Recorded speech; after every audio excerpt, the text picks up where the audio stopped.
ప్రభు ఉన్నాడు, ఇదిగో నేను ఇప్పుడే ప్రాణార్పణముగా పోయబడుచున్నట్టు, నేను చనిపోయే సమయము ఆసన్నమైనది, నేను చనిపోవడానికి సిద్ధమున్నాను.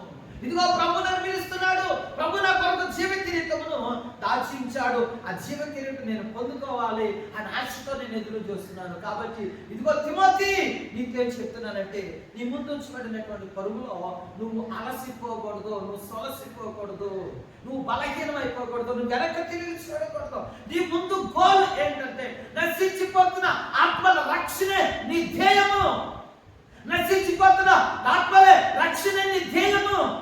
యేసు ప్రభు అంటే తెలియని వారికి నీవు తెలియచేయి, యేసు ప్రభు అంటే ఎరగని వారికి తెలియచేయి, రక్షణ అంటే తెలియని వారికి రక్షణ అంటే తెలియచేయి. నశించిపోతున్న ఆత్మలను పరలోకమునకు చేర్చే గొప్ప ధన్యతను, భాగ్యమును ప్రభు నీకు ఇచ్చాడు కనుక నీ విశ్వాసము నువ్వు కాపాడుకోవాలి, నీ విశ్వాసము నువ్వు భద్రపరచుకోవాలి.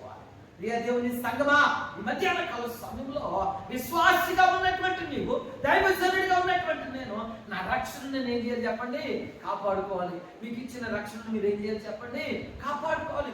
ఎవరి రక్షణ వాళ్ళదేనండి. నీ రక్షణ నాది కాదు, నా రక్షణ మీది కాదు. ఇప్పుడు పెన్షన్